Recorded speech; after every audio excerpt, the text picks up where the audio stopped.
Hi guys, welcome. Thanks so much for joining us. My name is Chloe Jury-Fogel and I'm on the video team here at Jazz at Lincoln Center. In just a minute, we're gonna join Jazz at Lincoln Center Orchestra bassist Carlos Henriquez for a 30-minute masterclass right from his home. He'll be demonstrating the essential clave rhythm and teaching some helpful ways to practice playing with the clave to internalize the feel and to improve your sense of timing. We'll also hear a few stories from his firsthand education with legends like Tito Puente. At the end, Carlos will share his list of bassists that he thinks everyone should check out. And then after the lesson, Carlos will join us live for a question and answer session. So please stick around for that. At that time, I'll jump back in and explain how to ask Carlos a question.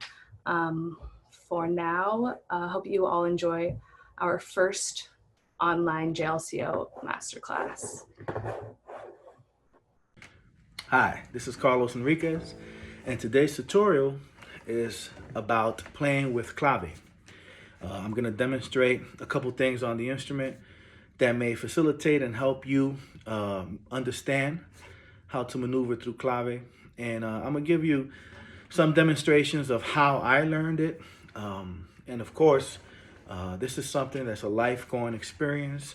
I've been listening to this for many years since I was young, so I'm gonna try to make it as easy to understand, and maybe you guys could take it to another level and try to figure things out. So the one thing I'm gonna talk about today is the Afro-Cuban son clave.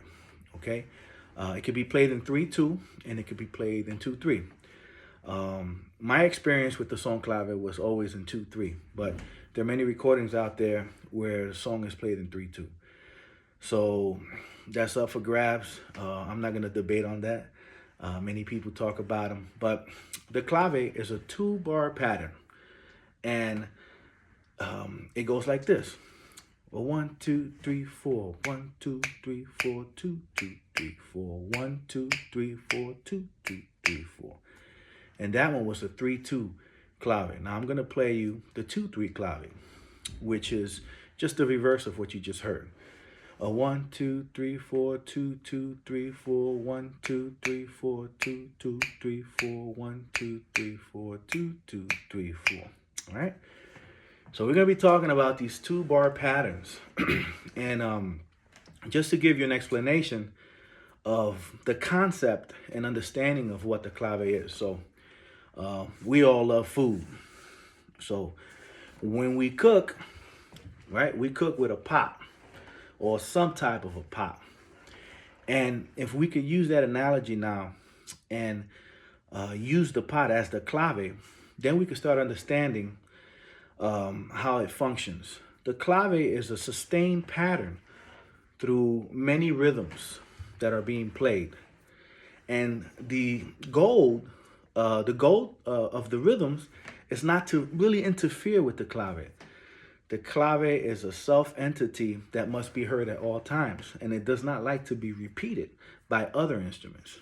So if you're thinking about cooking, when you cook and you put stuff inside of a pot, you naturally will know your ingredients and you put them in. But the next day, you might decide to cook something different. You'll still use that same pot, which is still the reference of a clave, and you might add some different ingredients to it, right? So it's just an understanding of how we visualize and conceptualize a clave.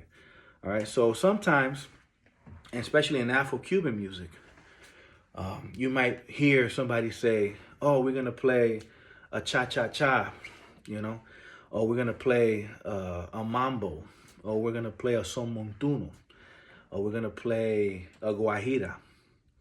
Now, all these rhythms that I just mentioned to you carries a clave, and it carries most likely the 2/3 clave, and it just plays, and it's static. It's just playing through these rhythms, but all these rhythms out of those 4 that I counted and that I said are different. Those rhythms are totally different. Tempo is a little different, and there are certain instruments that kind of dictate what that rhythm is. And I'm not going to get too involved with it, but I just wanted you to understand so that there's no confusion with what I'm saying. So One thing I want to start talking about, especially when it comes to bass playing, um, the bass functions differently in many ways when you play with clave. And you're going to find yourself, for those who investigate and do more work, that the same clave that we're talking about now, the son clave, which is either in 2/3 or 3/2, it's going to deserve a different bass line. And it just is because the rhythms that are being played and that's being put into that pot, and it's just how it is. So, that's why it's always been a very challenging topic, because it confuses people, because they'll say, "Oh man, I'm learning this clave from this mambo pattern that I just heard, and then why doesn't it work out in this slow cha cha cha?" I'll give you an example so that you understand what I'm saying. Um, when I used to play with Tito Puente, we used to play mambo, and most of all these songs were in 2/3, and it would sound something like this: a 1 2 3 4 2 2 3 4, and that's in 2/3. Check it out: a 1 2 3 4 2 2 3 4, pa pa pa pa pa pa pa pa pa pa pa pa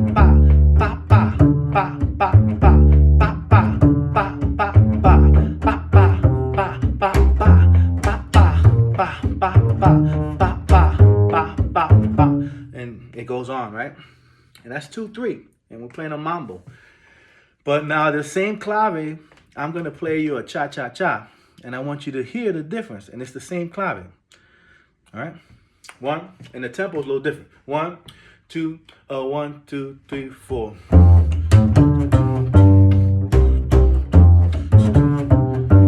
Check it out. Pa pa pa pa pa pa pa pa pa pa pa pa pa pa pa pa. So it changes. So that's just an understanding, so that when you start hearing people talk to you saying, "Hey, I'm gonna play 2/3 clave," you gotta ask, what are we playing? Is it gonna be a cha-cha-cha, mambo, a guajira? So that's just something for you guys to understand. One practice that I do, or that I did when I was younger, and it was something that was kind of passed along through all the bass players like Cachao, Bobby Rodriguez, Ruben Rodriguez taught me this, Sonny Bravo, piano player that played in Tito Puente's band for many years. It was to play the clave with your foot as a practice, so that you could start internalizing the rhythm. Now, one of the challenges that I see with many jazz musicians and also Latin musicians is that we don't have a very strong internal time clock.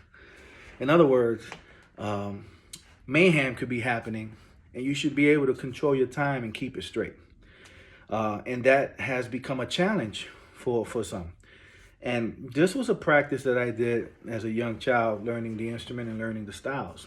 So one practice I want you guys to check out, if you can, is learn how to just play a simple bass line with these claves. So I'm going to teach them to you, and then we'll just practice them. So I'm going to try to stomp my foot, and hopefully the recorder could pick this up.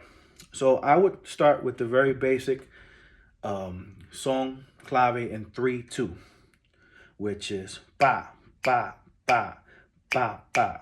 All right, ba ga ga ga ga.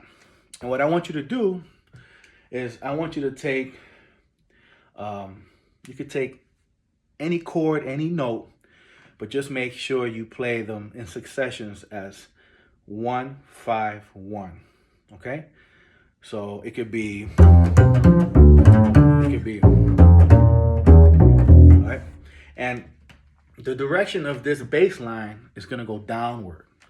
Okay, now because it goes downward, now this is the biggest mystery and challenging topic that has been spoken with many bass players. And when I say bass players, I mean reputable bass players out there that have changed and added so much to the music of Latin music.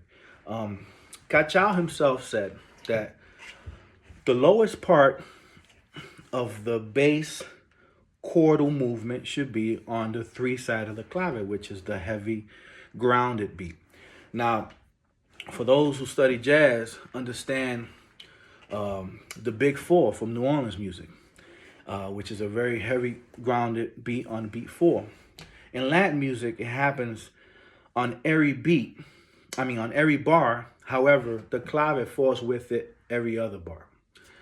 So in 3/2, it happens on the first bar and it keeps repeating. So let me give you an example. So the clave goes a 1, 2, 3, 4, beep, beep, boom, beep, beep, beep, boom, beep, beep, boom.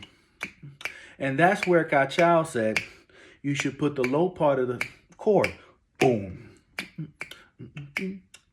boom, right? So that was a practice that I did for many years. I found out that as music progressed and when chord changes started moving faster, it became a little difficult and challenging to obtain and continue that same tradition. But if you listen to some popular music like salsa, which is basically sauce, which is basically son, montuno, guajira, mambo, danzón, you name it, it's all in there. You could kind of distinguish sometimes that the bass player will follow the rules. So as a practice, I'll just take, the key of D. And I'm going to get into this whole why Latin music kind of stays into very simple 1 key or 2 keys. So we're going to do it in D, all right? All right? And we're going to play this bass line. And all we're going to do is that we're just going to follow the first part of the clave, which is ba, ba, ba. Ba, ba, ba, all right? We're going to play just that. Bing, bing, boom. That's what we're going to do, okay? And I'm going to tap it with my foot. I'm going to go 1, 2, 3, 4. And then play it.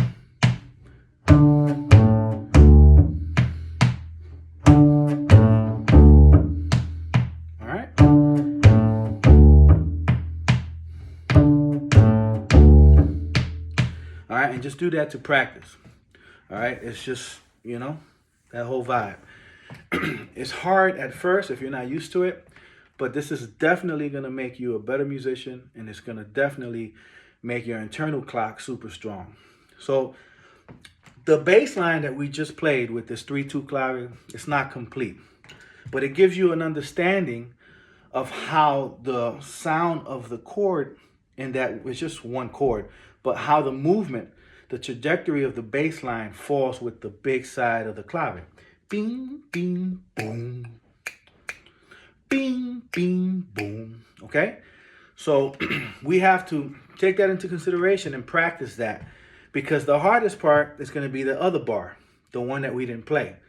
Because now we're not playing with the clave, we're playing against the clave. And this is very important because this is the beginning of understanding how you start labeling rhythms, and even though they're playing, they can still be heard. So we have this down packed. 1, 2, 3, 4. Right? And you do that as long as you can until you can practice that and get it right. Right? Now we're going to add the other part. So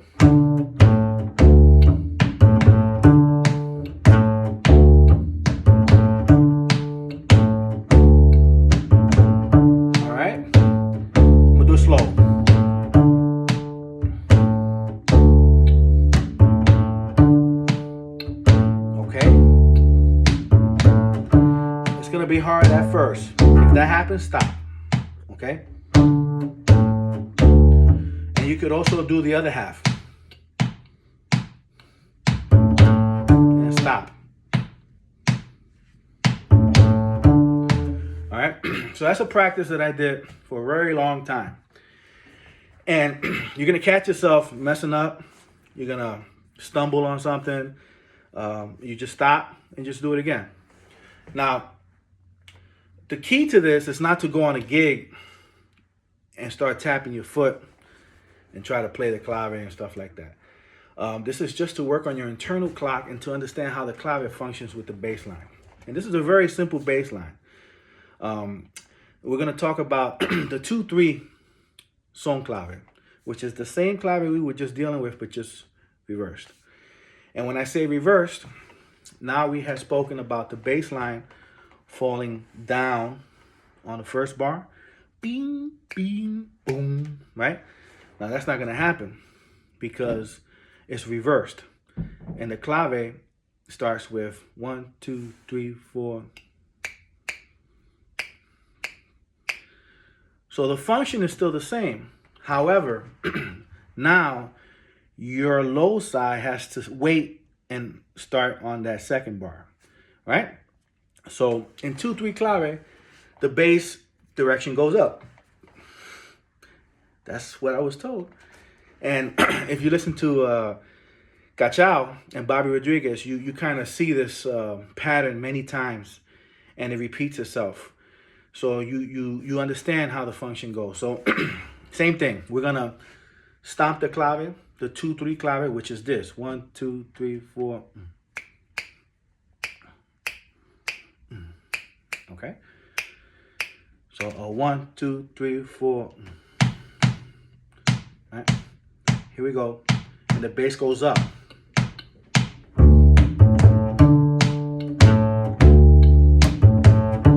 I'm gonna break it in half. Here's the first part.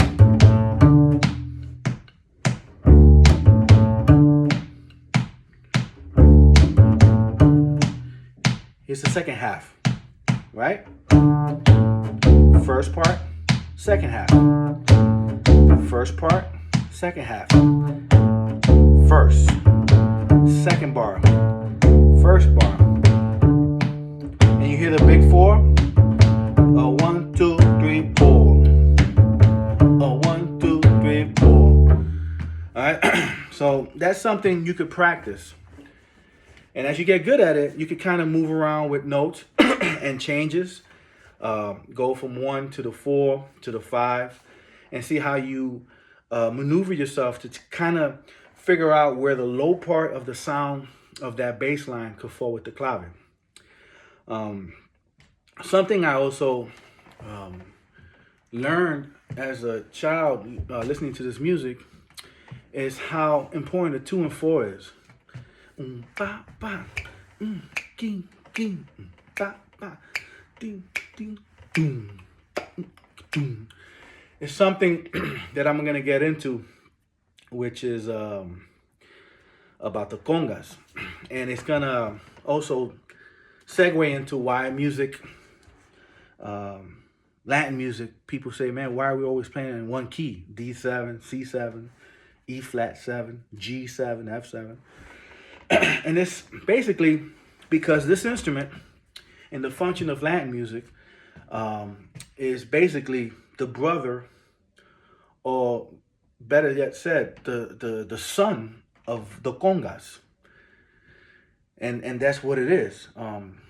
This instrument basically emulates the congas. And when you hear how people tune these instruments, these drums, congas, they're tuned like 1, 5, 7, 9, maybe 1, 5 octave. You're not gonna get any more tuning than that. So the bass itself has that vibe, you know?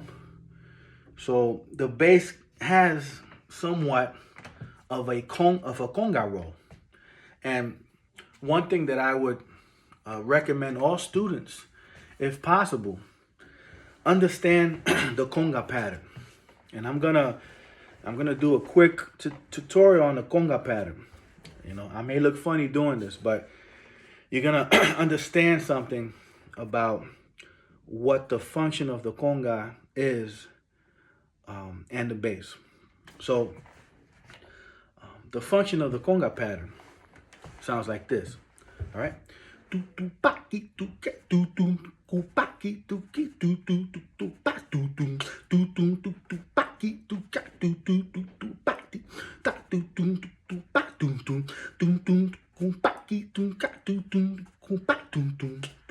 All right. That's a conga pattern. Now, it functions in 3/2 and 2/3. And it's very generic. It's very generic and very, very simple.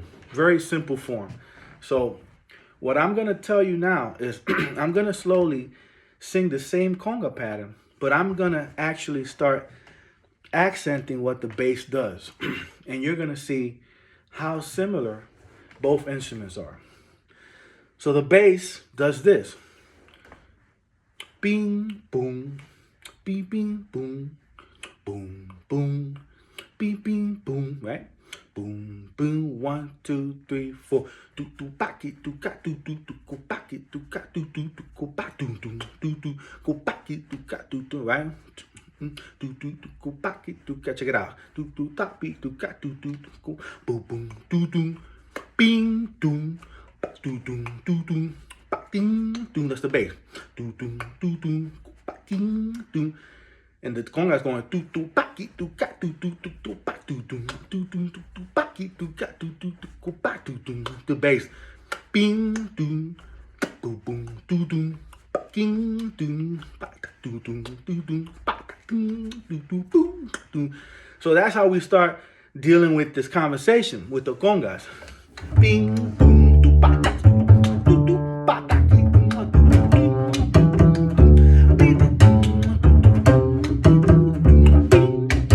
And you start adding all these different inflections with the conga player because he's playing the pattern and the bass is that extra drum that he's not playing.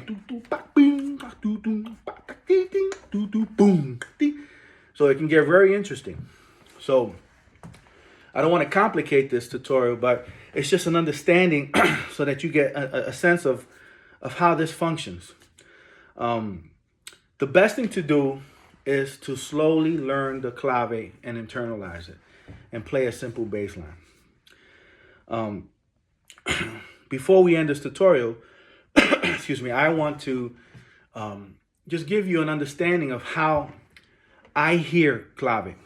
Now, it may be that the way I learned it might not be the actual right way, but it's been pretty successful, and I would like to share this with you, and I've shared this with others.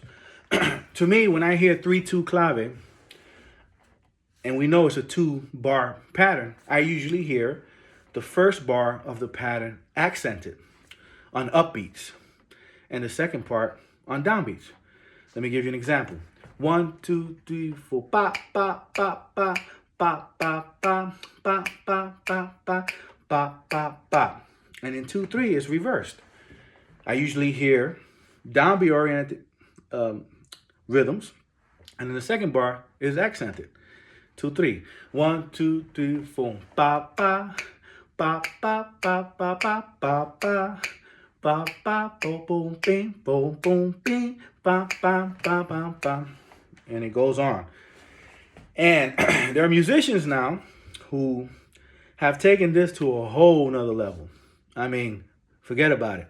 It's a different world because they've analyzed this and come up with different styles to finagle with this way of understanding the clave. So I've found myself sometimes with great musicians arguing about clave on trying to figure out where they hear it and where I hear it. So this quest of understanding clave, it's ongoing, just to let you know.